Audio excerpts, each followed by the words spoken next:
حذیفہ رحمان صاحب، آپ کچھ کہنا چاہ رہے تھے؟ جی بہت شکریہ ستی صاحب. میں نے بہت بڑی جو ہے وہ شائستگی سے اپنے بھائی نیاز صاحب کی گفتگو سنی. جو باتیں مروت صاحب کر رہے تھے تو بالکل آرٹسٹک اسکول آف تھاٹ کی باتیں ہیں، حقیقت سے بہت دور ہیں. اچھا، بھلا یہ نہیں مقصد ہے کہ مروت صاحب کی ٹھیک ہے کوشش اور نیت بالکل ٹھیک ہے. میاں نواز شریف صاحب ایک نیشنل لیول کے لیڈر ہیں، 3 ٹائم پرائم منسٹر رہے، 2 دفعہ وزیر اعلیٰ رہے. ان کے بارے میں پی ٹی آئی جو ٹرولنگ کرتی ہے، پی ٹی آئی جو گفتگو جس طرح کی زبان استعمال کرتی ہے، مولانا فضل الرحمان صاحب کے بارے میں ڈیزل استعمال کرتے، کم از کم اسے واپسی تو اختیار کی، وہ الفاظ تو واپس لیے. اس صورتحال میں کیا آپ یہ توقع کر سکتے ہیں؟ ٹھیک ہے بانی تحریک انصاف پاپولر ہوں گے، پاکستان کے فارم پرائم منسٹر ہیں، میاں صاحب کا اپنا سیاسی قد کاٹ ہے. آپ ظرف کی بات کر رہے ہیں، ظرف کی کیا آپ نے ہمیں سزا دی؟ جب بانی تحریک انصاف 13 کی کمپین میں گرے، میاں صاحب ان کے پاس گئے اور 2 مہینے بعد الیکشن ہوئے، آپ نے 36 پنکچر کا الزام لگا دیا. پھر آپ کے مرضی کے سپریم کورٹ کے بینچ نے اس کی تحقیقات کی اور ناصر ملک صاحب کی سربراہی میں وہ نیل اینڈ وائٹ ہوا اور الیکشن کو کہا گیا کہ شفاف تھے. اس کے بعد میاں صاحب بنی گالا گئے اور بانی تحریک انصاف نے کہا کہ سڑک بھی کائنڈلی اگر آپ بنوا دیں تو میاں صاحب نے وہ سڑک بنوائی. 1 مہینے بعد انہوں نے اسلام آباد میں چڑھائی کا اعلان کر دیا. بات یہ کہ ساری باتیں اگر یہ کر رہے ہیں، پہلی بات تو یہ کہ ایز آف ٹوڈے نہ ایسی کوئی تجویز ہے، نہ ہم یہ چاہیں گے، مجھے نہیں پتا میاں صاحب کا کیا فیصلہ ہوگا، لیکن ہم کبھی بھی نہیں چاہیں گے بانی تحریک انصاف کا جو ٹریک ریکارڈ ہے، جس طریقے سے وہ اپنے ہر خیر خواہ کو منہ میں ڈال لیتا ہے، جس طرح کی وہ زبان استعمال کرتے ہیں.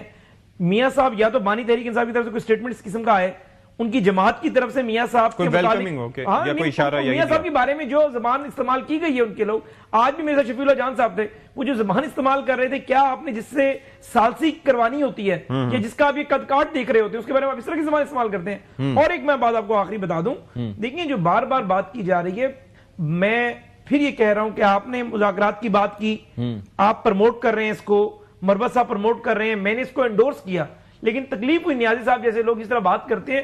مقصد کہنے کا یہ کہ بھئی آپ نے اس کو ایک بیانیہ بتا کر جیل میں وہ 2 سال سے قید ہے، پہلے اسے 14 سال سزا ہوئی، اب اس کو 17 سال سزا ہو گئی، اور آپ کہہ رہے ہیں کہ جی ہم اپنی پچ پہ لا کر انہیں کھلا رہے ہیں.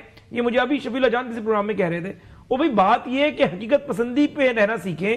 ایک بندے کو آپ کی سزائیں ہو چکی ہیں، اگر بات چیت کرنی ہے اسی حکومت سے کرنی ہے. اور آپ یہ کہہ رہے ہیں، دیکھیں ہم بھی مشکلات میں گئے تھے، لیکن جب ہم مشکلات میں گئے تھے ہمیشہ جو ہے جھکا ہوا درخت ہی پھلدار ہوتا ہے. آپ کی تو گفتگو میں لچک ہی نہیں ہوتی. اگر آپ کہہ رہے ہیں کہ جو باتیں آج کی ہیں کل، یعنی اچکزئی صاحب نے کہا ہے کہ جو ٹویٹر ہینڈل کے اوپر گفتگو ہوتی ہے یہ نہیں ہونی چاہیے. یہ کہتے ہیں نیازی صاحب کہ اچکزئی آج کے بعد جو بات بھی کریں گے ہم اس کو آن کریں گے اور لکھ کے دینے کو تیار ہیں. یعنی وہ مذاکرات کے معاملے میں بانی سے آگے کھڑے ہیں. یہ صرف آخری بات، بانی سے آگے کھڑے ہیں. یہ کبھی نہیں کہیں گے یہ الٹیمیٹ بات بانی کی ہے. بانی کا تو جب دل چاہے گا وہ چلتی ہوئی ٹرین سے دھکا دے دیں گے چکزئی صاحب کو، جس طرح مولانا فضل الرحمان کو ڈسون کر دیا، کبھی انہوں نے گنڈا پور کو ڈسون کر دیا، کبھی انہوں نے اپنے بیرسٹر گوہر کو ڈسون کر دیا. میں جواب لے لوں ذرا. بیرسٹر صاحب، ایک تو یہ ہے کہ آپ کی رائے کیا ہے، یہ جو ٹویٹس ہوتے ہیں اس کے بارے میں آپ کی سوچ کیا ہے؟ یہ آپ کی جانب سے اونرشپ ہے کہ ہاں جی ہم اس کو اون کرتے ہیں، یا پھر یہ بالا ہی بالا ہو جاتے ہیں جیسے کہ سلمان اکرم راجہ صاحب کہتے ہیں یا باقی لوگ کہتے ہیں، ہمیں پتہ بھی نہیں ہوتا کیا ہے کیا یہ سلسلہ؟ نہیں دیکھیں، بالا ہی بالا تو بندہ تب کہے نا کہ کسی ٹویٹ کا بعد میں خان صاحب نے تردید کی ہو. کانٹینٹ کو وہ اون کرتے ہیں، ظاہری بات ہے باہر کاغذ کوئی نہیں جاتا تو کوئی لکھ کے نہیں دے سکتا. تھاٹ پروسیس تو عمران خان کا ہی ہوتا ہے. عمران خان انہیں کچھ کہتے ہیں، گائیڈ لائن دیتے ہیں تو وہی ٹویٹس میں ٹرانسلیٹ. آپ بھی اون کرتے ہیں ان کے ٹویٹ کو جو کرتے ہیں عمران خان؟ دیکھیں ان کی سختی کو دیکھیں، وہ کیا جائز نہیں ہے سختی. دیکھیں کبھی پاکستان میں ہوا ہے کہ کسی شخص کی اہلیہ کو اس طرح سے پابند سلاسل کیا ہو، خالی اسی وجہ سے کہ وہ عمران خان کی اہلیہ ہیں. پھر جس طرح کے کیسز بنائے گئے، دیکھیں آج دنیا ان کیسز پہ بات کر رہی ہے.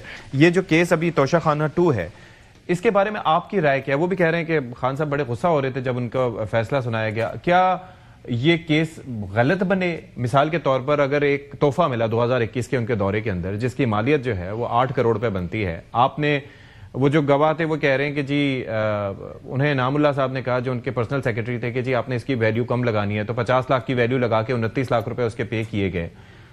تو کیا یہ چیزیں جسٹیفائیڈ ہیں؟ آئی مین یا اس کے اوپر سزا نہیں ہونی چاہیے تھی؟ یہ تو ایک طرح سے، اور توشہ خانے سے متعلق تو جو ان گنت ایسے بیانات موجود ہیں جن کے اندر دونوں کی انوالومنٹ ہے. سیکرٹری کا جو نہیں، خان صاحب کے جو ملٹری سیکٹری کا بیان اٹھا کے پڑھ ان کا بھی اسٹیٹمنٹ ہے تو کہتے ہیں کوئی ریگولیرٹی کمٹ نہیں ہوئی. دیکھیں ہم کس طرح سے کہہ رہے ہیں کہ ریٹ مرضی سے لگایا گیا. کیا حکومت کے اپوائنٹڈ ایویلویٹر نے ایویلویٹ نہیں کیا؟ کیا خان صاحب نے خود جا کے جیولری شاپ سے اس کی ایویلویشن کرائی ہے تو بلیم کیا جائے؟ ادھر تو لوگ پوری کی پوری گاڑیاں کھا گئے ہیں. اور وہ ایویلویٹر ہی تو یہ کہہ رہا ہے نا، وہ عباسی جو تھا ایویلویٹر آج تک وہ چلان بھی نہیں داخل کیے. I was being pushed by the guy انعام اللہ جو کہ ان کا پرسنل سیکرٹری تھا کہ جی آپ نے انڈر ویلیو کروانا ہے. میں I'm just telling you کہ اس کے اندر ایشو کیا ہے. انعام اللہ کتنے گریڈ کا افسر ہے جو پش کر رہا ہے؟ کیا کنسیڈریشن دی گئی، کیا معاملات ہیں؟ دیکھیں اس طرح کی تو فرضی کہانی کسی سے بنا لیں. ادھر دیکھیں ہم اس چیز پہ بات ہی نہیں کر رہے کہ کروڑوں روپے کے توشہ خانہ کے تحائف اکراس دا بورڈ لے کے گئے ہیں. آپ لوگ یہ کہہ رہے ہیں کہ جی آپ کو بلغاری سے نہیں پوچھنا چاہیے تھا، اٹلی سے نہیں پوچھنا چاہیے تھا کہ وہاں کی جی ایڈمیسیبل نہیں ہے. 1999 کے نیب آرڈیننس کے اکارڈنس سے ایف آئی اے نے جو ہے وہ پوسٹ آفس کا کردار ادا کیا. میں یہ کہہ رہا ہوں کہ جب ایک چیز ایک طریقے کا غلط ہے، اگر پہلے غلط تھا ڈیفرنٹ اور اچھی بات کر رہے ہیں. دیکھیں میں یہ کہہ رہا ہوں، بات ہے تو وہ ظاہری بات ہے توشہ خانہ کا تو کانسیپٹ ہی نہیں ہونا چاہیے. میں یہ کہہ رہا ہوں کہ اگر جو چیز اس وقت غلط تھی، میں ان کو جسٹیفائی نہیں کر رہا، نہ میں اس پوزیشن میں ان کے نمائندے بیٹھے، لیکن میں کہہ رہا ہوں کہ آپ لوگ تو تبدیلی کا نعرہ لے کے آئے تھے. You guys were supposed to be different. Sir لیکن یہ کیس اس طرح نہیں ہے. میں 1 منٹ میں ساری بات کر دیتا ہوں. یہ کنسیلمنٹ آف فیکٹس کر رہے ہیں. بیسیکلی یہ ایک وائٹ کالر کرائم کیا گیا. نیریٹو بنانے کے ماہر ہیں. نیریٹو کیا بنایا کہ میاں نواز شریف، آصف زرداری، بے نظیر بھٹو جو تحائف لے کے جاتے تھے وہ 15% یا 20% پے کیا کرتے تھے. بھئی پے کیا کرتے تھے لیکن اس کی اصل قیمت لگوا کر اگر مرسیڈیز گاڑی لی تو شاہ نواز نے اس کا ریٹ لگوایا اور جو اس کو 20% بنا وہ پے کر دیا. آپ نے کیا وائٹ کالر کرائم کیا کہ 8 کروڑ کی چیز کی قیمت آپ نے 50 لاکھ کر دی اور 29 لاکھ پے کر دی. اگر آپ 8 کروڑ کی چیز کی قیمت 20% کے حساب سے بھی پے کرتے اور آپ صاف شباب چلی والا نیریٹو نہ بناتے اور وہی قانون نہیں رہنے دیتے پرانے والا، تب بھی آپ کو 1 سے 1.5 کروڑ پے کرنا پڑتا. یعنی آپ کے خلاف اور تم نے کوئی کیس نہیں بنایا. آپ نے پرائم منسٹر آفس میں اگر کوئی فنڈز کی میجرمنٹ کی، ہم نے کوئی کیس سامنے نہیں لے کر آئے. آپ کہہ سکتے ہیں ہم فکٹیشس کیس سامنے لے آئے. شوگر سکینڈل تھا، ہم نے کوئی ایسے فکٹیشس کیس آپ پہ نہیں بنایا. جو چیز آپ نے چوری کی ہے آپ نے مس یوز کی اپنے اختیار کو اور ایک نیریٹو بنا دیا کہ میں توشہ خانہ میں 50% پیسے جمع کرا کر جا رہا ہوں. یہ قوم کو نہیں بتا رہے کہ میں نے قیمت جو اس کی 50 لاکھ کر دیا 8 کروڑ سے. اور بات کیا کریں گے، نواز شریف 96 میں گاڑی لے گئے تھے مرسیڈیز، وہ بھی میاں نواز شریف صاحب کو اگر ہیڈ آف اسٹیٹ نے گاڑی گفٹ کی اور توشہ خانہ کے قانون کے مطابق اس کے 20% پیسے پے کر دیے اور اس کی ایویلویشن کس نے کی، جو ہے وہ مرسیڈیز کا آفیشیل ڈیلر جو ہے پاکستان میں شاہ نواز. گاڑی کا کوئی قانون نہیں، اس میں کوئی چیز ایسی نہیں لکھی ہوئی کہ آپ یہ چیز نہیں لے سکتے. آپ نے 20% لینی ہے. اچھا دوسری اس میں بات یہ کہ یہ ایک بالکل ایک لغو بیانیہ بنایا جاتا ہے کہ فلاں حکمران نے یہ کر دیا، فلاں حکمران نے یہ کر دیا. او بھائی آپ اپنا بتائیں.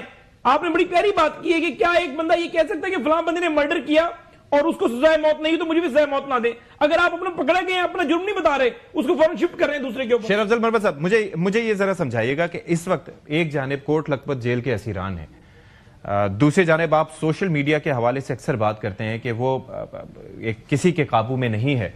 اور ابھی میں دیکھ رہا ہوں کہ شاہ محمود قریشی صاحب کو ایک دفعہ پھر سے ریلیف ملا. ان کی جانب نظریں بھی ہیں، کچھ لوگ ایکٹیو بھی ہیں، فواد چودھری صاحب، پھر عمران اسماعیل صاحب. اور یہ تو کیا ان کا کیا آپ کو اسٹیٹس دکھائی دے رہا ہے؟ کیا ان کے لیے کوئی سپیس ہے اس وقت؟ شاہ محمود قریشی صاحب جو ہیں، میرا خیال ہے پی ٹی آئی میں جو شک کی فضا ہے، ہر وقت ہر چیز، ہر فعل، ہر آدمی پہ شک کیا جاتا ہے، ان کی 5 مسلسل بریتیں جو ہیں، جس طرح میرے بھائی عمیر نیازی صاحب نے کہا کہ وہ کراچی میں تھے بالکل، لیکن اسی نوعیت کا کیس تو عمر ایوب خان کا بھی تھا، شبلی فرات صاحب کا بھی تھا، جو ہماری پارلیمانی لیڈر تھی خاتون وزیر صاحبہ کا، ان کا بھی تھا. 5 مسلسل کیسز میں بریت جو ہیں یہ اتفاق نہیں ہو سکتا ہے. اور میں یہ سمجھتا ہوں کہ یہ ڈسکوالیفیکیشن تصور ہوگی. ایک چیز